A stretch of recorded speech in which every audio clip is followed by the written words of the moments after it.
Hello बच्चों, तो आ चुके हैं स्टडी पॉइंट कोचिंग क्लासेस से। सबसे इम्पोर्टेंट क्वेश्चन नंबर 5 करने वाले हैं। देखिए, क्वेश्चन में हमको डायरेक्ट दिया हुआ है कि ई और एफ मिड पॉइंट है। ठीक है, ठीक है, समझ गए। ए बी मतलब ए बी सी डी एक पैरेललोग्राम है, ये भी ठीक है। प्रूफ बहुत सिंपल है। पहले तो प्रूफ आप समझना पड़ेगा। आपको प्रूफ करना है कि जो डी पी, पी क्यू और क्यू बी, ये तीन दिखे ना, जो डी बी के तीन पार्ट्स है, हमको बेसिकली ये प्रूफ करना है कि जो डीपी है ना, वो एक तिहाई है, मतलब 1/3 है किसका, पूरी डीबी लाइन का। Same with the P Q, हमको प्रूफ करना है पी क्यू 1/3 है डीबी का, और same with the Q B 1/3 है पी क्यू डीबी का। प्रूफ बहुत मुश्किल लग रहा है आपको कि करना पड़ेगा, पर मैं बताता हूँ बहुत आसान है। तो हमको ये प्रूफ करना है बेसिकली, ठीक है। और इसमें ऐसे ही पी क्यू और फिर हमको क्यू बी के साथ 1/3 डीबी और 1/3 टीबी, इसको बोलते हैं ट्राइसेक्ट करना। बुक में दिया हुआ है ट्राइसेक्ट। ट्राइसेक्ट मतलब 3 बार। देखिए, तो देखिए प्रूफ कैसे करना है। हमको दिया हुआ है एबीसीडी एक पैरेललोग्राम है, ठीक है।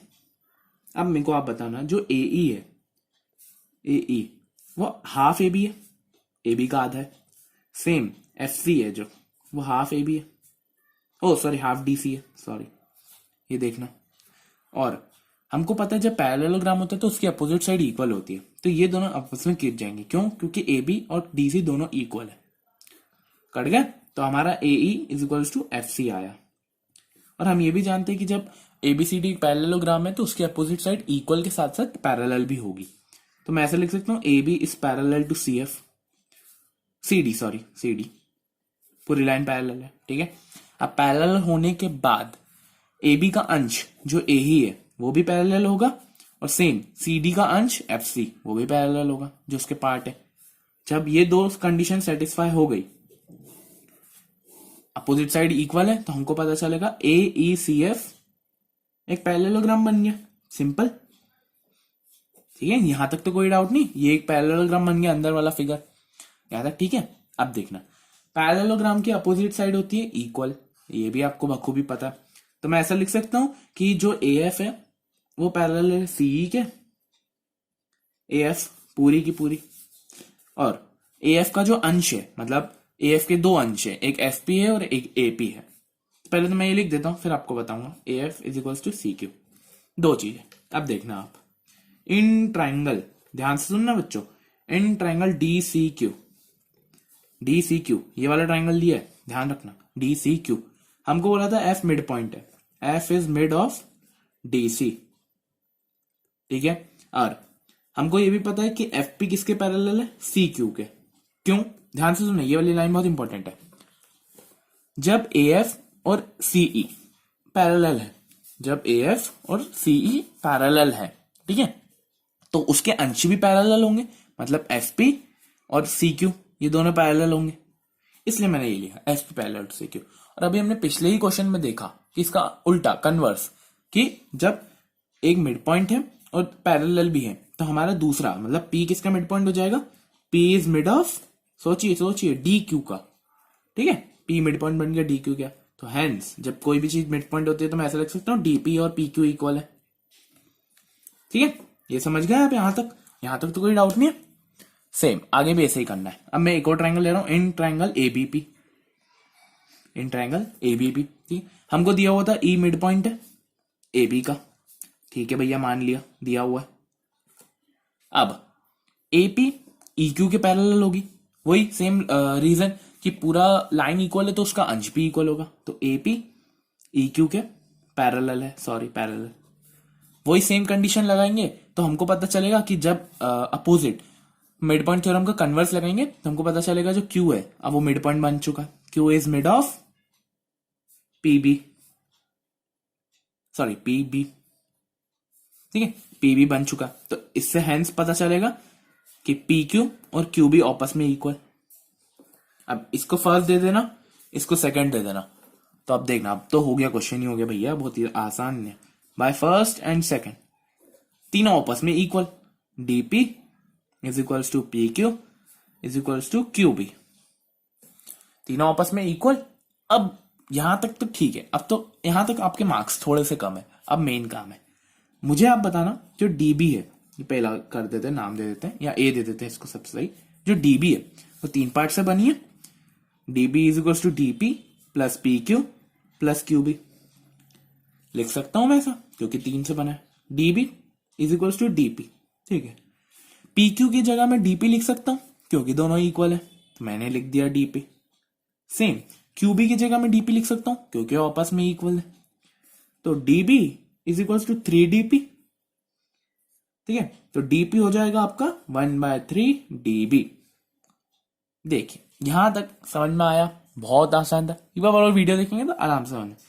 सेम अगर बी के साथ करें तो वापस यही लाइन लिखनी है, DB is equal to DP plus P Q plus QB, पर इस बार पी क्यू के साथ ऐसा करेंगे।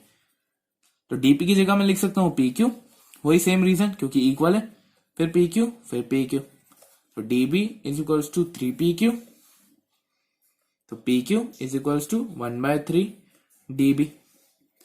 तो सी के साथ आप खुद कर लेना, इतना तो आप समझ गए, पी क्यू बी के साथ कर लेना। चलिए मैं ही कर देता हूं, क्या याद रखेंगे आप, DP plus P Q plus Q B. मैं डायरेक्ट कर देता हूं अब, Q B is equal to 1/3 DB, ठीक है। तो जब ये 3 कंडीशन सेटिस्फाई हो गई तो इसका मीनिंग ये है कि ये तीनों आपस में ट्राइसेक्ट कर रहे हैं, 3 इक्वल इक्वल पार्ट्स में कट रहे हैं, इसलिए इतना बड़ा क्वेश्चन था, ठीक है। अगले क्वेश्चन की तरफ मूव करते हैं। चलिए तो 6 क्वेश्चन तो बड़ा आसान है। प्रूफ करना है कि ईजी और एच एफ बाइसेक्ट कर रहे हैं आपस में, देखना बड़ा आसान है, इतना इसमें दिमाग लगाना नहीं है। मैं ट्राइंगल ले रहा हूं, इन ट्राइंगल एबीसी, मैं ऐसा लिख सकता हूँ जी एफ क्योंकि मिड पॉइंट है, तो ई एफ पैरेलल होगा एसी के और ई एफ होगा आधा एसी का, मिड पॉइंट थ्योरम से रीजन लिख देना। सेम मैं एक ट्राइंगल ले रहा हूं, इन ट्राइंगल एसीडी, तो एसीडी में हमको पता चलेगा जी एच पैरेलल है एसी के और जी एच आधा है एसी का। जब इन दोनों को आप कंबाइन करेंगे तो आपको पता चलेगा कि ई एफ पैरेलल हो गया जी एच के क्योंकि एसी एसी कट गया, और E F is equals to G H हो गया, ठीक है, सिंपल। तो इससे पता चल रहा है हेंस ई जी एफ एच एक पैरेललोग्राम बन गया जिसकी अपोजिट साइड इक्वल भी है और पैरेललोग्राम भी है। अब हमको पता है कि पैरेललोग्राम के जो भी डायगोनल्स होते हैं वो आपस में बाइसेक्ट करते हैं, मैंने प्रॉपर्टी करते वक्त पढ़ाया था जो लास्ट है, थर्ड है। तो हेंस मैं ऐसा लिख सकता हूँ, डायरेक्ट लिख सकता हूँ, E G and F H bisect each other as EG FH is parallelogram, simple question, ठीक है।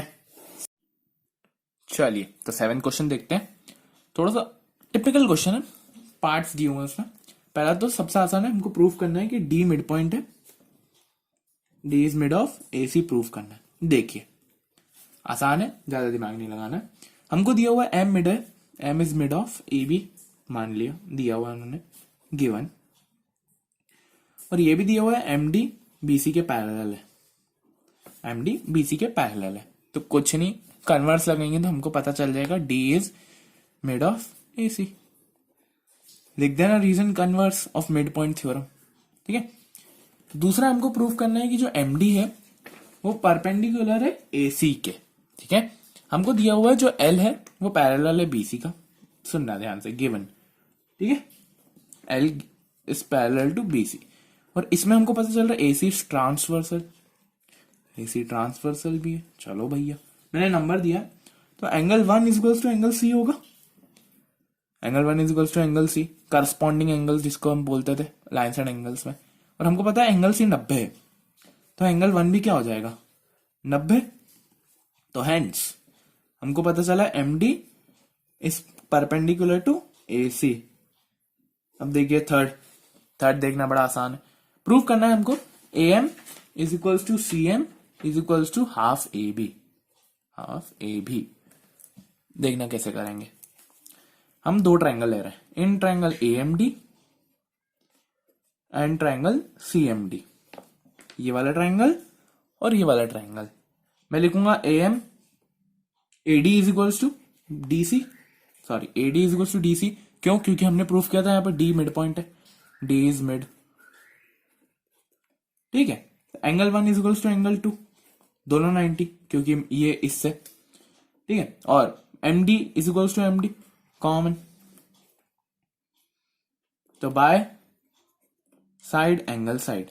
अब देखना इधर लिख रहा हूं मैं, सीपीसीटी से देखिए क्या प्रूफ हो रहा है। सीपीसीटी से पता चला A M is equals to C M, CPCT से, ठीक है। अब मुझे पता है कि अगर एम मिड पॉइंट है, M is mid of A B, मैं ऐसा लिख सकता हूं कि ए एम आधा है ए बी का, हमको दिख भी रहा है कि ए एम आधा है ए बी का, ठीक है। तो ए एम इसकी जगह लगा दीजिए तो पता चलेगा A M is equals to C M is equals to half A B, simple, hence proved, HP. ये आपका हो चुका है चैप्टर खत्म।